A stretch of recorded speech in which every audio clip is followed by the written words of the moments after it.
أعوذ بالله من الشيطان الرجيم. بسم الله الرحمن الرحيم. إن الحمد لله والصلاة والسلام على رسول الله وعلى آله وأصحابه سلم تسليما كثيرا. أما بعد.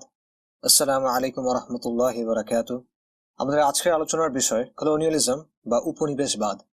Colony অর্থ উপনিবেশ, colonialism অর্থ উপনিবেশবাদ।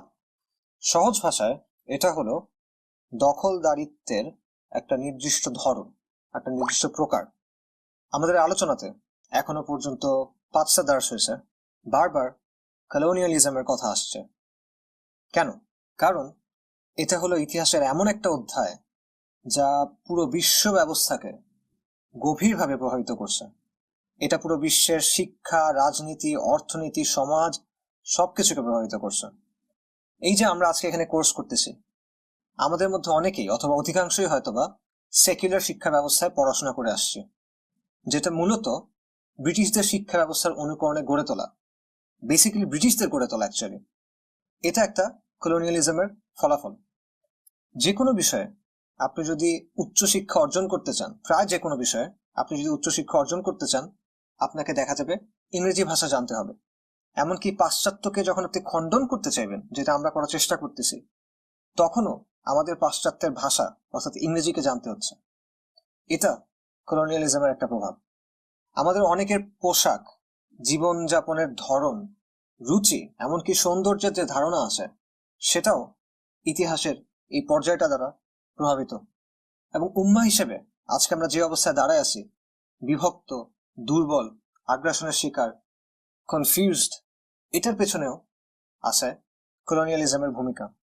ইসলামকে ফিরে আনার উপায় নিয়ে ভাবতে গিয়ে আমরা যে গণতন্ত্রের বাইরে চিন্তা করতে পারি না, নির্বাচনের বাইরে চিন্তা করতে পারি না, পশ্চিমে গিয়ে ডিগ্রি নেওয়ার বাইরে চিন্তা করতে পারি না, এটা কলোনিয়ালিজমের প্রভাব।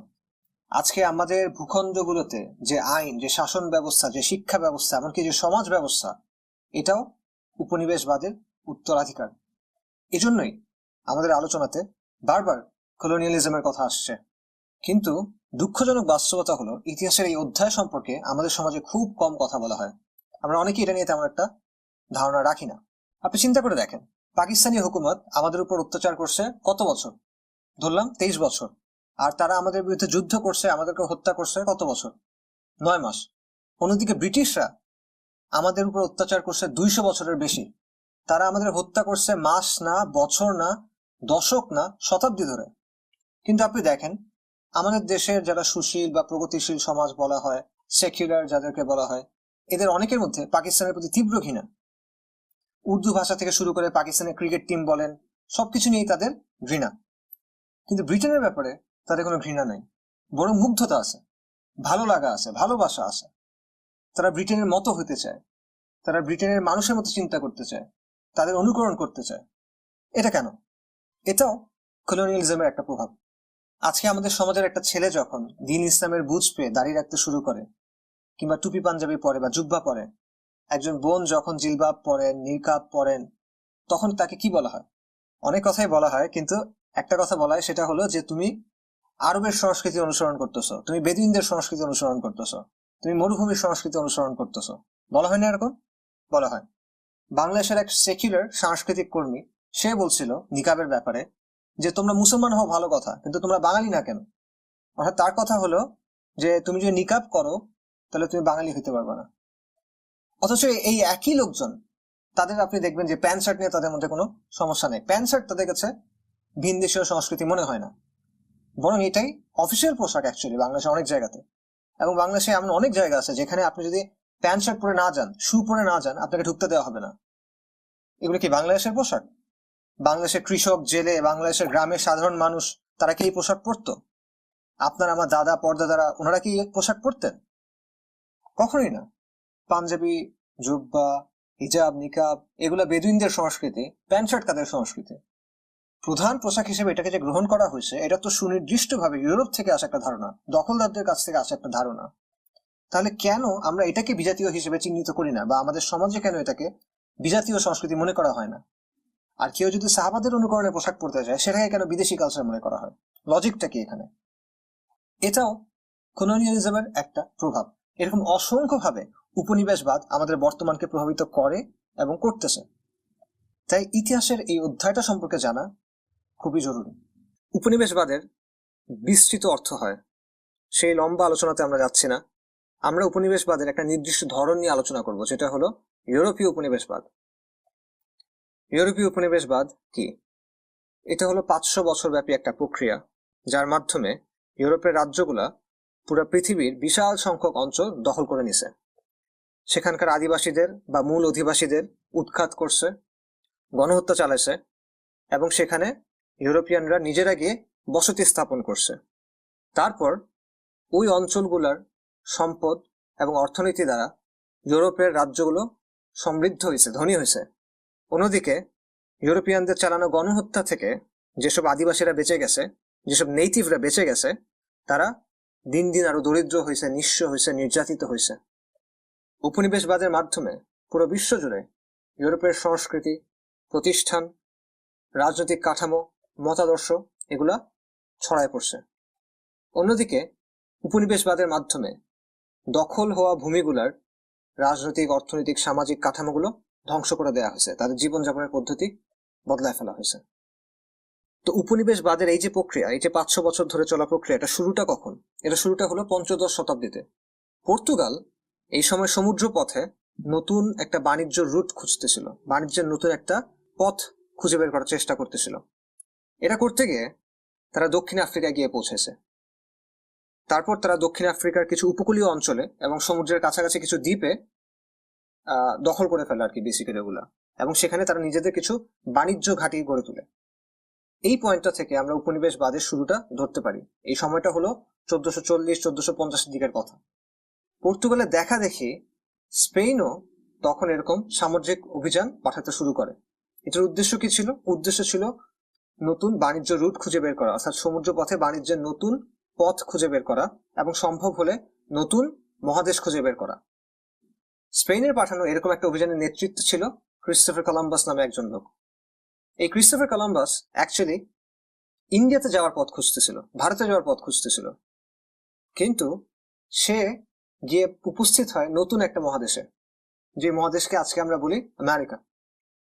কলম্বাসের মাধ্যমে স্পেন, বাহামা এবং ক্যারিবিয়ান যে দ্বীপপুঞ্জ আছে সেগুলোতে উপনিবেশ স্থাপন করে, যেগুলোকে ওয়েস্ট ইন্ডিজ বলা হয় এখন।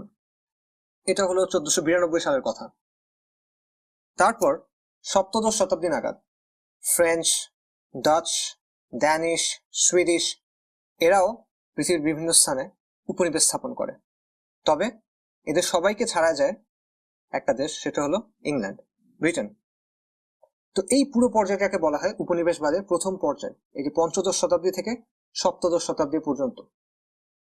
উপনিবেশবাদের দ্বিতীয় যে পর্যায়, এটা শুরু হয় 19 শতাব্দীতে।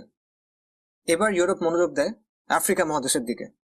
এই সময়টাতে ইংল্যান্ড, ফ্রান্স, পর্তুগাল, স্পেন নিজেদের মধ্যে আফ্রিকা মহাদেশকে ভাগাভাগি করে নেয়, এবং এখানে তারা ভয়ঙ্কর লুটপাট, ধর্ষণ, হত্যা এবং গণহত্যা চালায়।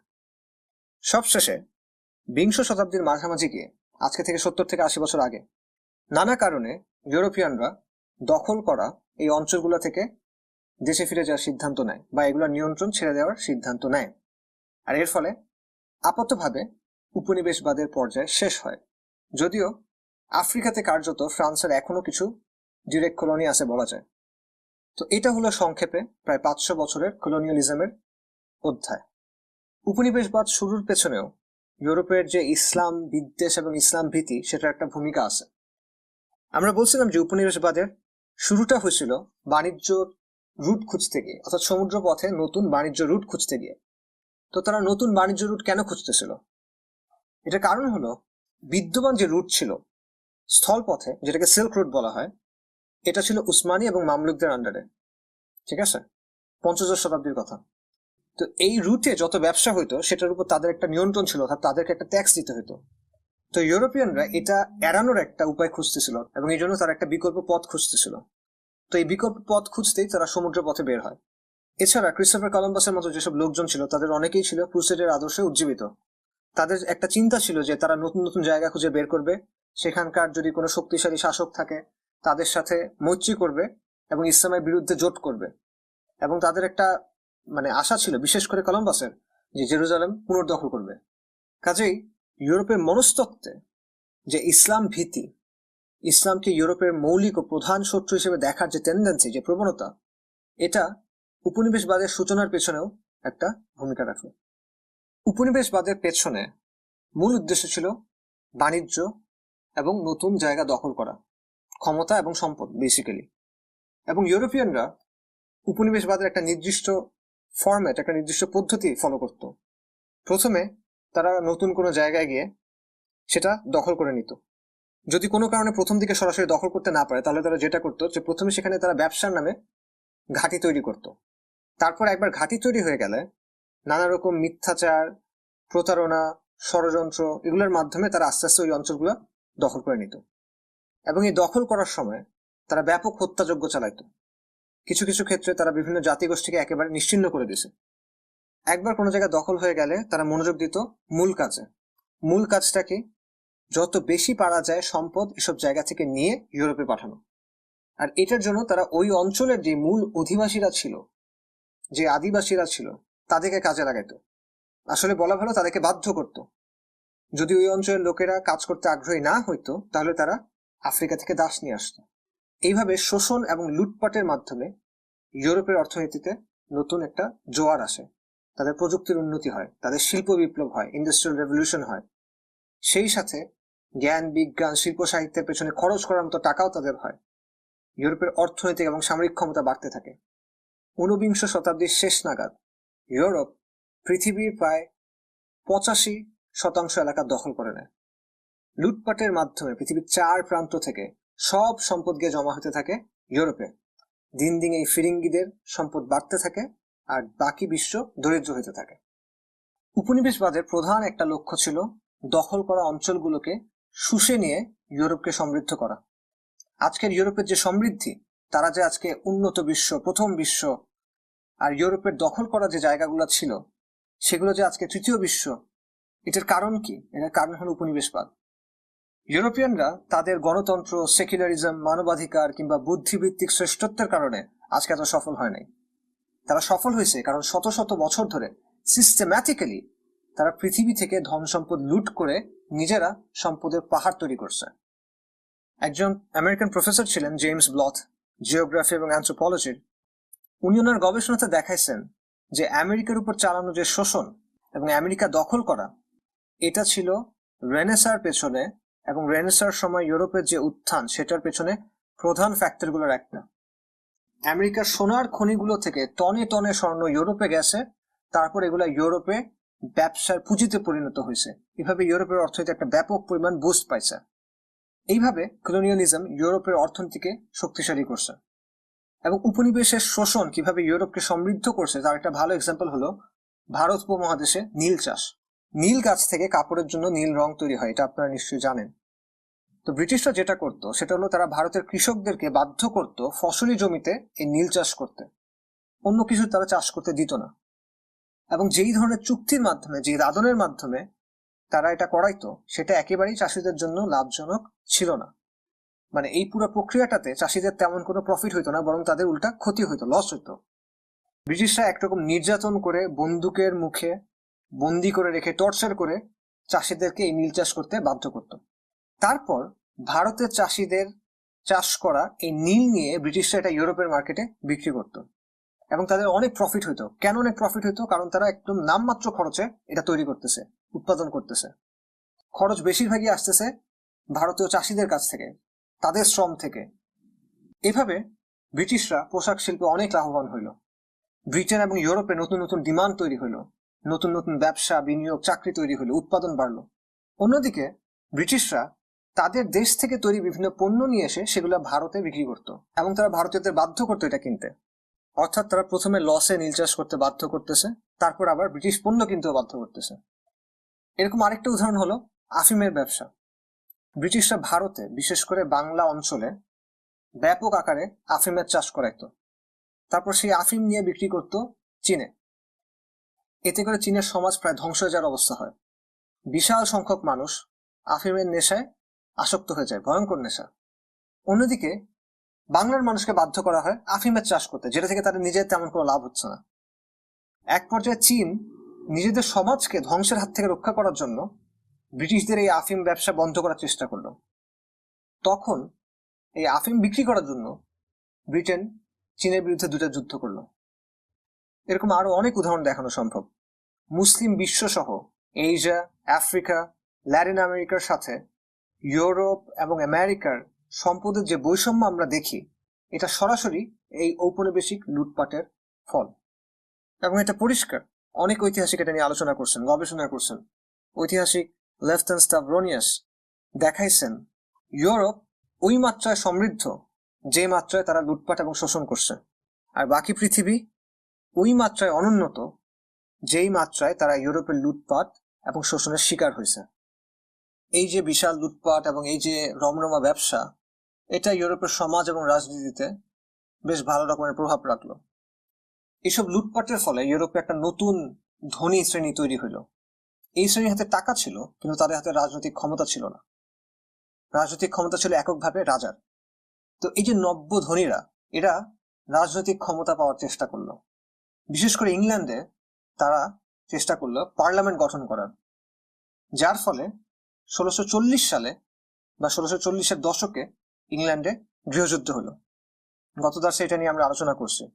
এই গৃহযুদ্ধের প্রেক্ষাপটে, এটার প্রতিক্রিয়াতেই থমাস হবসের মতো লোকেরা শাসনের বিকল্প কাঠামো, বিকল্প তত্ত্ব নিয়ে আলোচনা শুরু করছিল, পরে জন লক এবং অন্যান্যরা। এবং এভাবে নানা পর্যায়ের মধ্য দিয়ে 1707 সাল নাগাদ এই পার্লামেন্ট শাসন কাঠামোর অংশ হয়ে যায়।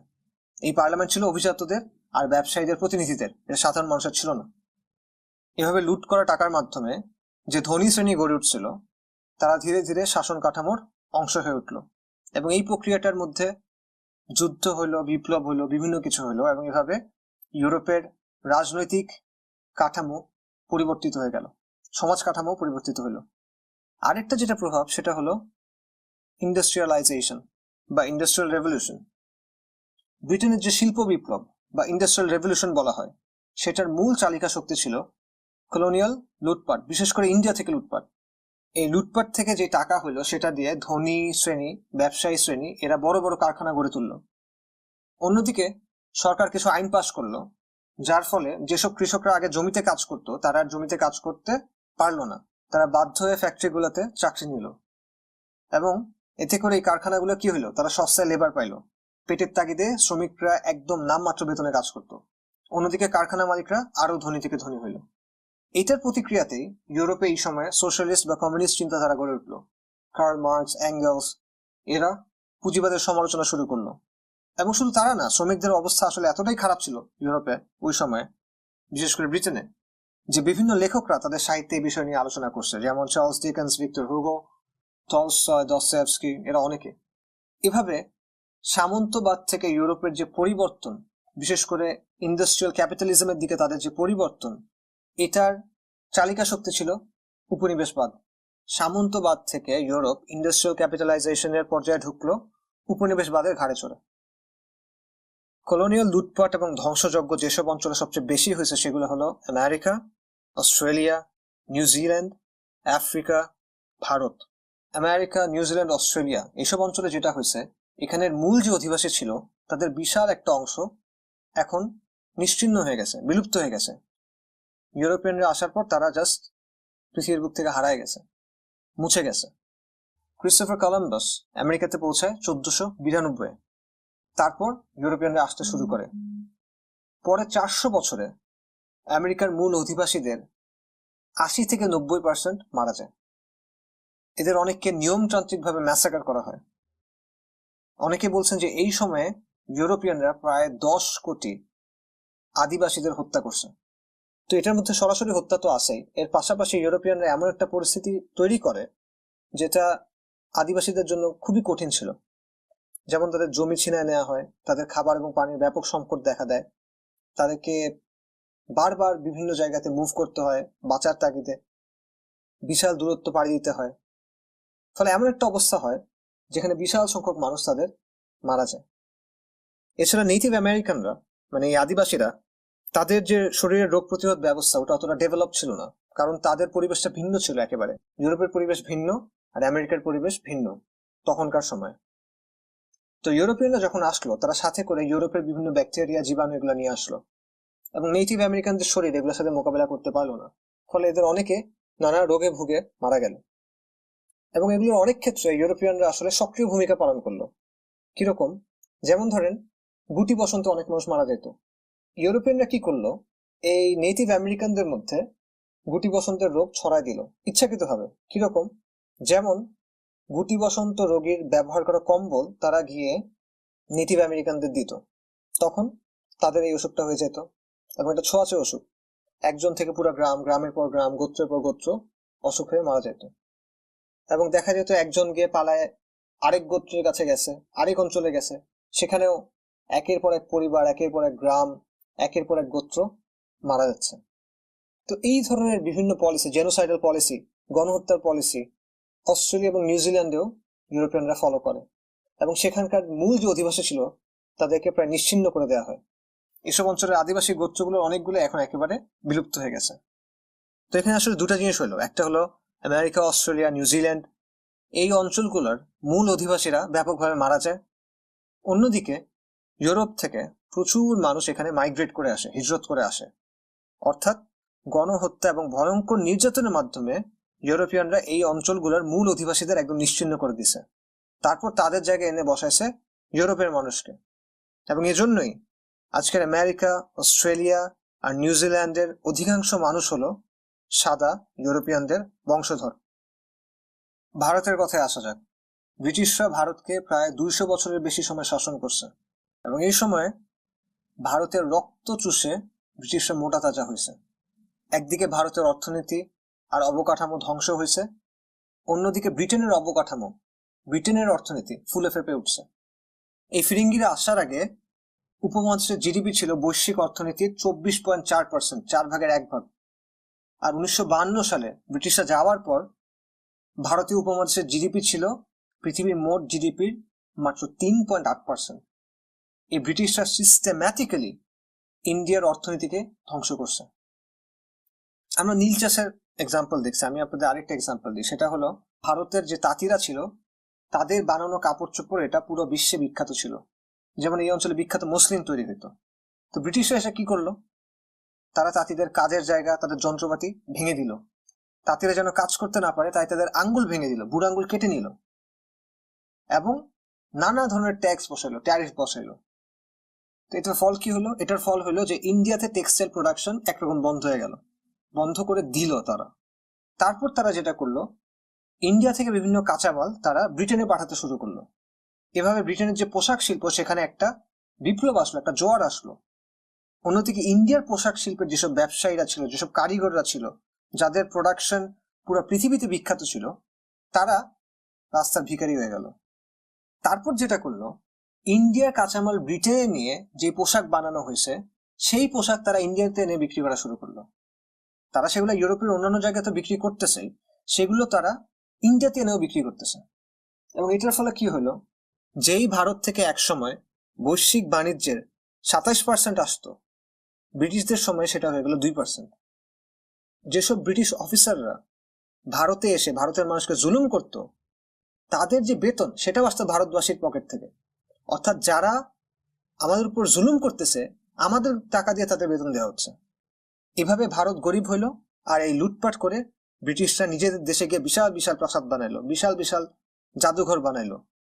খুন, হত্যা, লুট আর ধর্ষণ করে এরা সভ্য হইল। শুধু তাই না, ব্রিটেনের এই যে দখলদারিত্ব, এই সময় কোটি কোটি মানুষ মারা গেছে, জাস্ট অনাহারে, শুধুমাত্র অনাহারে কোটি কোটি মানুষ মারা গেছে, না খেতে পেয়ে। এবং এটা কিন্তু খাবারের অভাবে না, এটা হচ্ছে তাদের নীতির কারণে। যেমন দ্বিতীয় বিশ্বযুদ্ধের সময় বাংলাতে একটা ভয়ঙ্কর দুর্ভিক্ষ হয়। এটা ছিল বাংলা 1350 সাল, এই জন্য এটাকে 50-এর মনন্তর বলা হয়। এই দুর্ভিক্ষে প্রায় 40 থেকে 70 লক্ষ মানুষ মারা যায়, এবং এটার পেছনে মূল কারণ ছিল ব্রিটিশদের পলিসি। অর্থনীতিবিদ অমর্ত্য সেন উনি দেখাইছেন গবেষণা করে যে দুর্ভিক্ষের আগের বছরের চেয়ে দুর্ভিক্ষের বছর খাবারের উৎপাদন বেশি হয়েছিল। অর্থাৎ খাবার ছিল, তবু মানুষ না খেতে পেয়ে মারা গেছে। কেন? কারণ হলো ব্রিটিশদের নীতি। এমনও হয়েছে যে ভারত হয়ে খাবারের সাপ্লাই ইউরোপে গেছে, গ্রিসে গেছে। ইউরোপে যুদ্ধ চলতেছিল, তাই খাবার ইউরোপে গেছে। কিন্তু এই যে বাংলার মানুষ না খেতে পেয়ে মারা যাচ্ছে, তাদের জন্য খাবার ব্রিটিশরা দেয় নাই। বন্দরে খাবার আছে, চাল আছে, কিন্তু সেই খাবার খালাস করতে দেয়া হয়নি। অথচ প্রথম বিশ্বযুদ্ধে 13 লক্ষ ভারতীয় ব্রিটিশদের হয়ে যুদ্ধে অংশগ্রহণ করছে। এই যুদ্ধের খরচের বড় একটা অংশ আসছে ভারতের শোষণ থেকে। দ্বিতীয় বিশ্বযুদ্ধে প্রায় 25 লক্ষ ভারতীয় ব্রিটেনের হয়ে যুদ্ধ করছে।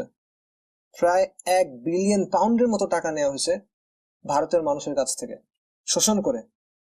এটা হলো ভারতে ব্রিটেনের জুলুমের খুব ছোট একটা অংশের বর্ণনা, এবং শোষণের এই তালিকা অনেক দীর্ঘ। আফ্রিকাতেও ইউরোপীয় উপনিবেশবাদের ইতিহাস প্রচন্ড রক্তাক্ত এবং নিষ্ঠুরতাপূর্ণ। প্রথম দিকে এটা শুরু হয় দাস ব্যবসার মাধ্যমে।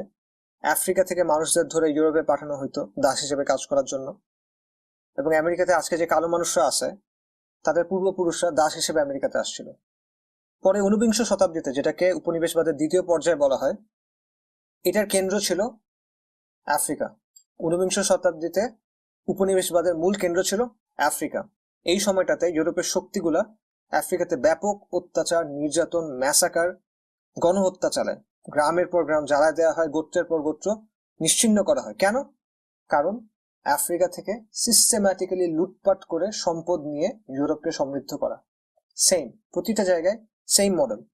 আমেরিকাতে সেম মডেল, ভারতে সেম মডেল, আফ্রিকাতে সেম মডেল, নিউজিল্যান্ড, অস্ট্রেলিয়াতে সেম মডেল। শুধু পার্থক্য হলো আমেরিকা, নিউজিল্যান্ড এবং অস্ট্রেলিয়ার ক্ষেত্রে এইসব অঞ্চলের মূল অধিবাসীদের প্রায় নিশ্চিহ্ন করে দিয়ে তারা এখানে ইউরোপ থেকে বিভিন্ন মানুষ এসে বসতি স্থাপন করছে। এটা ভারত আর আফ্রিকার ক্ষেত্রে হয়নি। যাই হোক, আফ্রিকাকেও ইউরোপ সিস্টেম্যাটিক্যালি আন্ডার ডেভেলপ করে। আফ্রিকাতে পুরো কলোনিয়াল কাঠামোর উদ্দেশ্য ছিল আফ্রিকার সম্পদ শুষে নিয়ে ইউরোপকে সমৃদ্ধ করা।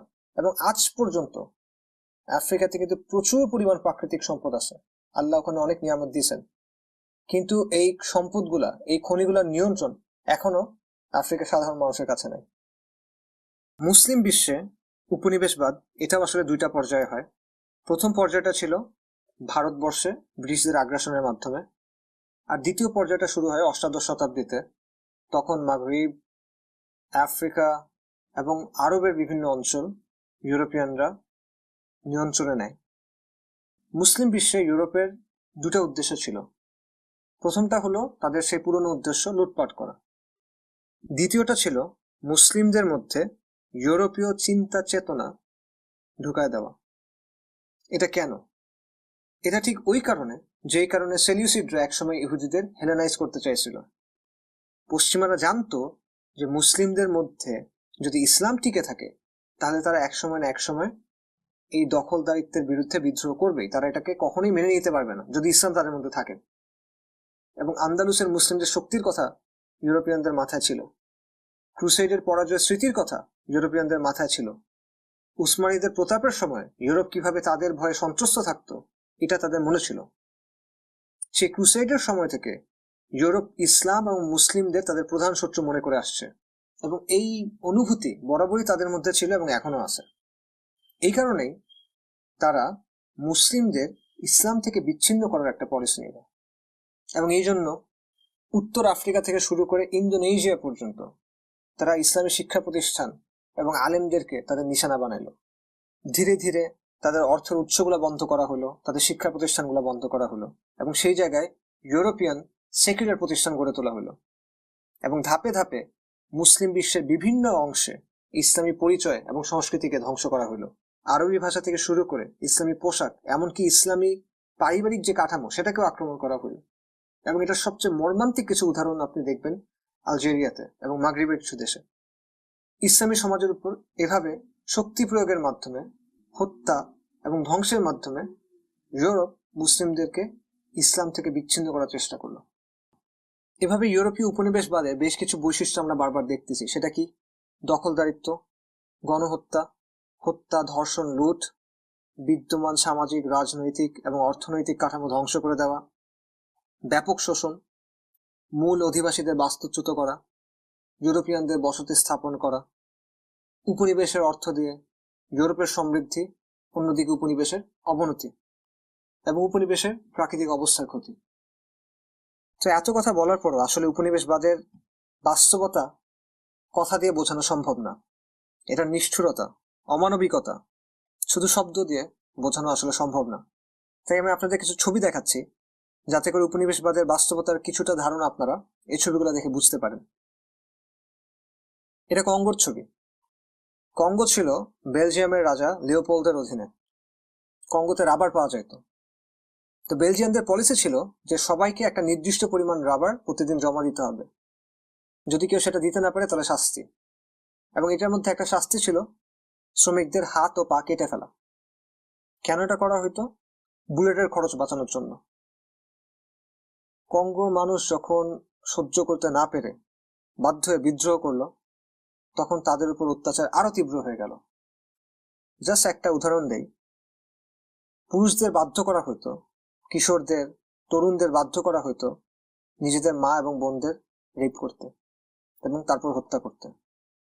এটা ছিল ইউরোপের সভ্যতা। বলা হাওলা বলা কুওয়াতা ইল্লা বিল্লাহ।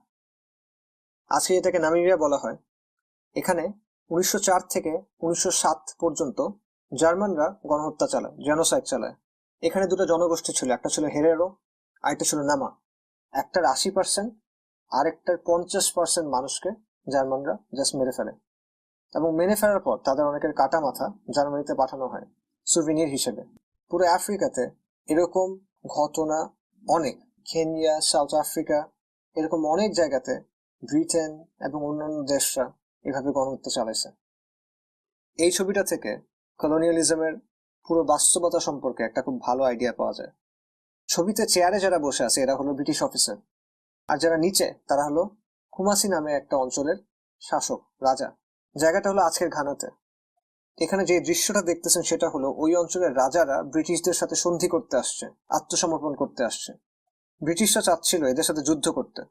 ব্রিটিশরা তাদের উন্নত অস্ত্রের কার্যকারিতা পরীক্ষা করতে চাচ্ছিল। কিন্তু ততদিনে আফ্রিকার মানুষরা বুঝতে পারছে অস্ত্রের ক্ষেত্রে, প্রযুক্তির ক্ষেত্রে ইউরোপিয়ানরা তাদের চেয়ে এত বেশি আগায় গেছে, তারা যদি আসলে তাদের সাথে কোনো যুদ্ধে যায় তাহলে তারা সবাই মারা যাবে, কেউ বাঁচবে না, তাদের আসলে জেতার কোনো চান্সই নেই। এই কারণে তারা বারবার সন্ধি করতে চাইছে, আত্মসমর্পণ করতে চাইছে। তো ব্রিটিশরা ইচ্ছা করে তাদেরকে অপমান করার জন্য এইভাবে সন্ধির জন্য আসতে বলছে, এভাবে নিচু হয়ে হামাগুড়ি দিয়ে। এটা আলজেরিয়াতে ফ্রান্সে চালানো গণহত্যার ছবি। খুব বেশি দিন আগের কথা না, 70-75 বছর আগের কথা। এবং ফ্রান্স বরাবরই তাদের অসভ্যতা নিয়ে গর্বিত। তারা তাদের অসভ্যতা লুকায় না, গর্বের সাথে প্রচার করে। আলজেরিয়ার এরকম আরো অনেক ছবি আছে, কিন্তু সেটা আসলে আপনাদের দেখানো সম্ভব না। মুসলিম নারীদের প্রচন্ড ভাবে ভায়োলেট করার ছবিও এরা খুব গর্বের সাথে তুলে রাখছে, তো সেগুলো আসলে শেয়ার করা সম্ভব না। এটা ভারতের ছবি, জালিয়ানওয়ালাবাগ ম্যাসাকার, 1919 সালের কথা।